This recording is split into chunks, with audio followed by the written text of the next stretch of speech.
Shalom, damai di hati. Puji Tuhan, berjumpa lagi dengan saya Pendeta Tirsa Tairas sebagai Ketua Badan Pekerja Majelis Jemaat Gemim El Roi Malalayang. Saat ini akan membagikan kebenaran firman Tuhan dalam kitab Rut pasalnya yang pertama, ayatnya yang pertama hingga ayatnya yang ke-22 dalam tema komitmen perempuan asing mengikuti Allah. Saya berharap dan berdoa dimanapun Bapak Ibu Saudara-saudara berada, kiranya tetap mengalami kasih dan kebaikan Tuhan sehingga ada dalam keadaan sehat, kuat, tetap semangat, bersukacita dan senantiasa bersyukur kepada Tuhan. Sebelum kita membaca dan merenungkan kebenaran firman Tuhan, mari berdoa. Ya Tuhan Yesus, Engkau adalah firman yang hidup. Saat ini kami akan belajar firman-Mu. Kuduskan hati dan pikiran kami. Berikanlah hikmat dan pengertian untuk kami memahami dengan jelas maksud dan kehendak firman Tuhan untuk kami lakukan. Sehingga melalui kebenaran firman-Mu kami selalu kuat dan tetap setia kepada Tuhan. Isi bejana hati kami yang kosong dengan firman-Mu, kami sedia untuk mendengarkannya. Dalam nama Yesus kami berdoa. Amin. Mari kita membaca Rut pasal 1, ayatnya yang pertama hingga ayatnya yang ke-22 dalam perikop Rut dan Naomi. Pada zaman para hakim memerintah, ada kelaparan di tanah Israel. Lalu pergilah seorang dari Bethlehem, Yehuda, beserta istrinya dan kedua anaknya laki-laki ke daerah Moab untuk menetap di sana sebagai orang asing. Nama orang itu ialah Elimelek, nama istrinya Naomi, dan nama kedua anaknya Mahlon dan Kilion. Semuanya orang-orang Efrata dari Bethlehem Yehuda. Dan setelah sampai di daerah Moab, diamlah mereka di sana. Kemudian matilah Elimelek suami Naomi sehingga perempuan itu tertinggal dengan kedua anaknya. Keduanya mengambil perempuan Moab. Yang pertama bernama Orpa, yang kedua bernama Rut, dan mereka diam di situ kira-kira 10 tahun lamanya. Lalu matilah juga keduanya, yakni Mahlon dan Kilion, sehingga perempuan itu kehilangan kedua anaknya dan suaminya. Kemudian berkemaslah ia dengan kedua menantunya, dan ia pulang dari daerah Moab, sebab di daerah Moab ia mendengar bahwa Tuhan telah memperhatikan umatnya dan memberikan makanan kepada mereka. Maka berangkatlah ia dari tempat tinggalnya itu bersama dengan kedua menantunya. Ketika mereka sedang di jalan untuk pulang ke tanah Yehuda, berkatalah Naomi kepada kedua menantunya itu, "Pergilah, pulanglah masing-masing ke rumah ibunya. Tuhan kiranya menunjukkan kasih-Nya kepadamu seperti yang kamu tunjukkan kepada orang-orang yang telah mati itu dan kepadaku. Kiranya atas karunia Tuhan kamu mendapat tempat perlindungan masing-masing di rumah suaminya." Lalu diciumnya mereka, tetapi mereka menangis dengan suara keras dan berkata kepadanya, "Tidak, kami ikut dengan engkau pulang kepada bangsamu." Tetapi Naomi berkata, "Pulanglah anak-anakku, mengapakah kamu turut dengan aku?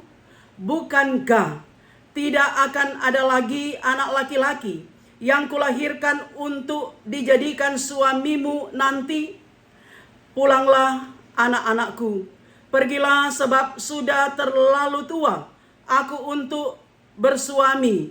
Seandainya pikirku ada harapan bagiku dan sekalipun malam ini aku bersuami, bahkan sekalipun aku masih melahirkan anak laki-laki, masakan kamu menanti sampai mereka dewasa?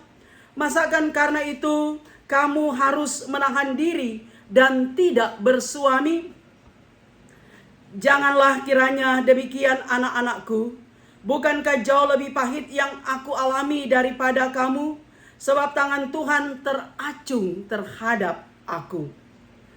Menangis pula mereka dengan suara keras. Lalu Orpa mencium mertuanya itu minta diri, tetapi Rut tetap berpaut padanya. Berkatalah Naomi, telah pulang iparmu kepada bangsanya dan kepada para alanya. Pulanglah mengikuti iparmu itu. Tetapi kata Rut, janganlah desak aku meninggalkan engkau dan pulang dengan tidak mengikuti engkau. Sebab kemana engkau pergi, di situ jugalah aku pergi. Dan di mana engkau bermalam, di situ jugalah aku bermalam. Bangsamulah bangsaku, dan Allahmulah Allahku. Di mana engkau mati, aku pun mati di sana, dan di sanalah aku dikuburkan.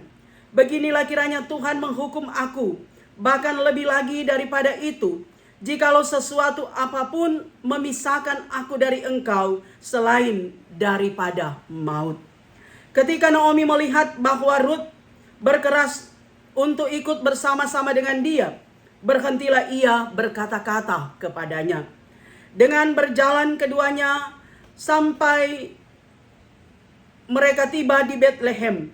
Ketika mereka masuk ke Betlehem, gemparlah seluruh kota itu karena mereka. Dan perempuan-perempuan berkata, Naomi kah itu? Tetapi ia berkata kepada mereka, janganlah sebut aku Naomi, sebutkanlah aku Mara. Sebab yang Maha Kuasa telah melakukan banyak yang pahit kepadaku. Dengan tangan yang penuh aku pergi, tetapi dengan tangan yang kosong Tuhan memulangkan aku. Mengapakah kamu menyebutkan aku Naomi? Karena Tuhan telah naik saksi menemukan aku, dan yang Maha Kuasa telah mendatangkan malapetaka kepadaku. Demikianlah Naomi pulang bersama-sama dengan Rut, perempuan Moab itu, menantunya, yang turut pulang dari daerah Moab, dan sampailah mereka ke Betlehem pada permulaan musim menuai jelai. Demikianlah pembacaan firman Tuhan. Bapak Ibu saudara-saudara yang kekasih di dalam Tuhan, hidup kita manusia tidak pernah sepi dari pergumulan atau penderitaan. Bahkan pergumulan atau penderitaan itu sudah sangat familiar dengan kita. Juga menjadi sahabat karib kita ketika kita masih ada dalam kefanaan di dunia ini. Sebab dengan pergumulan, dengan penderitaan, dengan berbagai problem kehidupan, maka sebagai manusia ciptaan Tuhan, kita menyadari keterbatasan kita. Kita menyadari kekurangan kita menyadari kelemahan kita. Dan kita mengakui bahwa Tuhan yang punya otoritas atas segala apa yang Ia jadikan, baik alam semesta tetapi juga kita manusia. Nah, saudara-saudara yang kekasih, sekali lagi bahwa penderitaan, pergumulan, problem hidup seringkali kita alami. Bahkan apa yang dikatakan dengan masalah, kesenjangan antara harapan dan kenyataan, itu yang terus menjadi bagian kehidupan kita. Sehingga mau dikatakan bahwa itu semua adalah proses atau cara Tuhan untuk membentuk kepribadian kita menjadi orang Kristen yang semakin dewasa. Iman kita semakin kuat, semakin kokoh. Sebab dengan cara demikian kita akan terus bergantung, berharap kepada Tuhan, bahwa ada Tuhan yang tidak pernah meninggalkan kita. Ada Tuhan yang selalu bersama-sama dengan kita. Nah, itulah saudara yang kita saksikan melalui narasi kitab Rut pasal yang pertama ini, bahwa penyertaan Tuhan bagi Naomi itu sangat luar biasa. Nah, dikisahkan dalam kitab Rut pasal 1 ini, bahwa ada satu keluarga, suami Elimelek, istrinya bernama Naomi, anak-anaknya bernama Mahlon dan Kilion. Karena dikatakan bahwa terjadi kelaparan di daerah mereka, yaitu di Bethlehem. Maka untuk survive, untuk tetap bertahan hidup, mereka pindah tempat tinggal. Mereka pergi ke daerah Moab. Nah, saudaraku yang kekasih, tinggallah Elimelek, Naomi, Mahlon, dan Kilion di daerah atau di tanah Moab. Nah, apa yang terjadi, saudara? Elimelek meninggal. Bahkan anak-anak dari Elimelek dan Naomi, yaitu Mahlon dan Kilion, juga meninggal. Nah, saudara yang kekasih, dikisahkan bahwa Mahlon dan Kilion telah menikah, mengambil perempuan-perempuan Moab yang bernama Ruth dan Orpa. Sehingga tinggallah Naomi bersama dengan kedua menantunya, yaitu Ruth dan Orpa. Nah, Naomi mengambil satu komitmen, satu keputusan untuk kembali ke tanah asalnya, pulang kampung, yaitu ke Bethlehem. Maka berjalanlah Naomi bersama dengan Ruth dan Orpa. Nah, di tengah jalan, Naomi dengan naluri sebagai seorang ibu mengatakan kepada Ruth dan Orpa agar supaya mereka pulang saja ke rumah ibunya, pulang ke Moab. Sebab tidak mungkin lagi Naomi memberikan suami, melahirkan anak laki-laki, dan memberikan anak-anak itu kepada Ruth dan Orpa, karena dia sudah terlalu tua. Sehingga Naomi berkata, masakan kamu menahan diri dan tidak bersuami? Nah, saudara-saudara, awalnya kedua perempuan ini tetap bersikeras mengikuti Naomi pulang ke Bethlehem. Namun pada akhirnya Orpa, dia mencium Naomi, dia pamit diri dan kembali ke Moab. Namun si Ruth ini dia tetap bersikeras untuk mengikuti Naomi pergi ke Bethlehem. Bahwa dengan perkataan yang begitu jelas, mau mengatakan bahwa Allahmulah Allahku, bangsamulah bangsaku, di mana engkau mati, di situ pun aku akan mati. Artinya bahwa kecintaan Ruth kepada Naomi, kecintaan sang menantu kepada mertua, itu sangat luar biasa.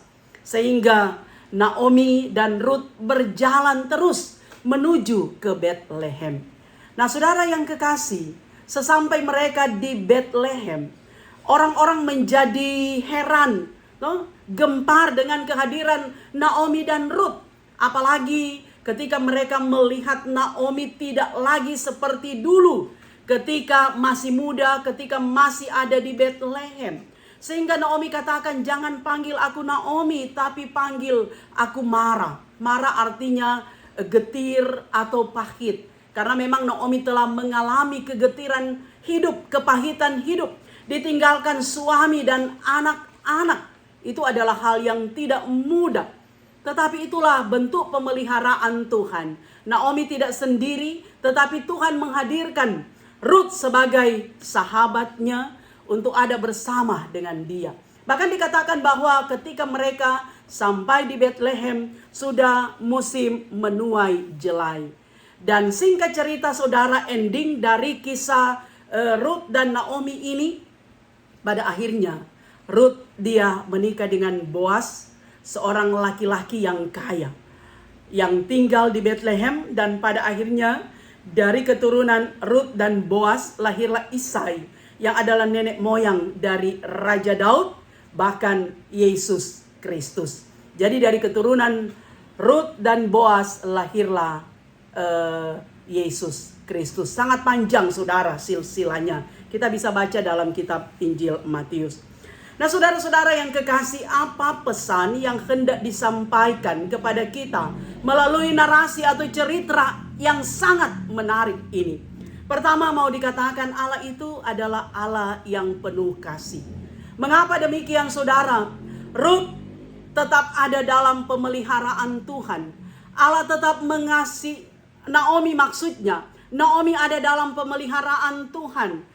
Allah tetap mengasihi Naomi, sekalipun Naomi tinggal sebagai seorang diri orang Bethlehem yang tinggal di Moab. Tetapi pemeliharaan, penyertaan, penjagaan, pembentengan Tuhan itu ada bagi Naomi. Tuhan mengirimkan Ruth bagi Naomi sehingga Ruth dan Naomi bisa pulang sama-sama ke Bethlehem.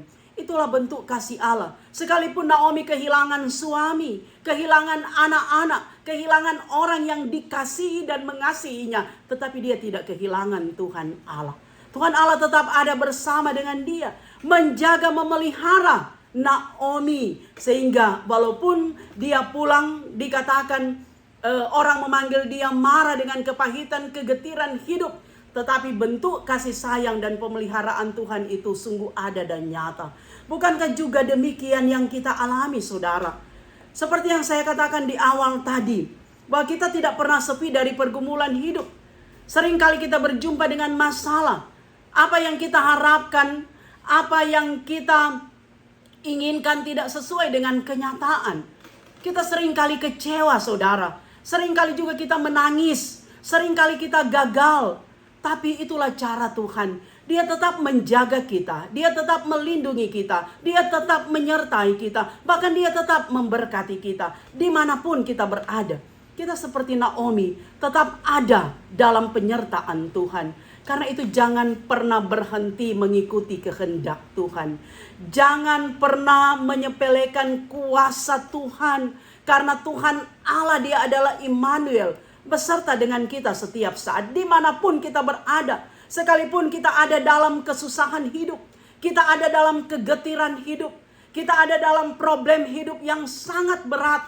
Tapi Tuhan tidak pernah menutup mata dengan kita. Dia selalu setia menjaga dan melindungi kita karena Allah adalah kasih, mengasihi kita dimanapun kita berada, dalam situasi apapun yang kita alami. Kehilangan orang-orang yang dikasihi itu tidak mudah, tapi kita percaya Tuhan tetap ada dengan kita. Kita tidak pernah kehilangan Tuhan karena Tuhan selalu menyertai kita. Kemudian saudara, yang kedua mau dikatakan bahwa kasih Allah itu adalah universal. Kasih Allah bukanlah seperti pemahaman dari bangsa Israel, partikularisme, bahwa keselamatan kasih itu hanya diperuntukkan bagi bangsa Israel. Bukan seperti itu. Tapi kasih Allah itu adalah universal bagi semua orang, bagi semua bangsa yang mau mengaku percaya kepada Tuhan, mengalami kasih Tuhan. Ruth adalah orang Moab. Tetapi ketika dia percaya kepada Tuhan, Allah mula Allahku, bangsa mula bangsaku. Ruth percaya tentang Allah Israel, Allah Abraham, Ishak dan Yakub. Sehingga dengan keyakinan dan kepercayaannya, maka Tuhan menyertai dan memberkati Ruth. Orang Moab bukanlah bagian dari bangsa Israel. Tapi itulah kasih Allah yang universal, yang merangkul semua orang untuk datang menikmati keselamatan, kasih, bahkan pengampunan di dalam Yesus Kristus. Nah itulah juga saudara, siapapun kita, ketika kita percaya, mengaku bahwa Tuhan Yesus adalah juru selamat kehidupan kita, kita mengalami kasih, pengampunan, keselamatan, bahkan hidup kekal di dalam dan melalui Yesus Kristus. Karena itu kasih Allah tidak ada yang dapat membatasi. Tidak dibatasi dengan ruang, dengan waktu atau orang. Tetapi kasih Allah menembus ke semua orang. Tidak ada batasnya.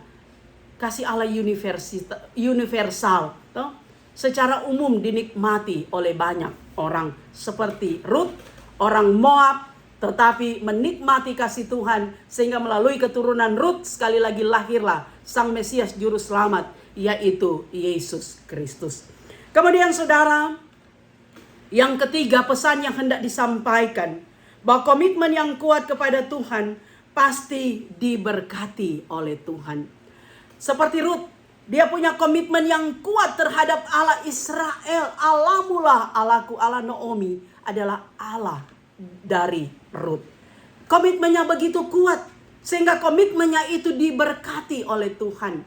Sekalipun Ruth tidak tahu seperti apa Bethlehem, Ruth tidak tahu tentang keadaan keluarga Naomi, tetapi karena dia punya komitmen yang kuat, Tuhan mempertemukan Ruth dengan Boaz, dengan cara Tuhan memungut jelai di ladang yang adalah milik Boaz, yang pada akhirnya Ruth dan Boaz bisa bertemu dan melahirkan keturunan.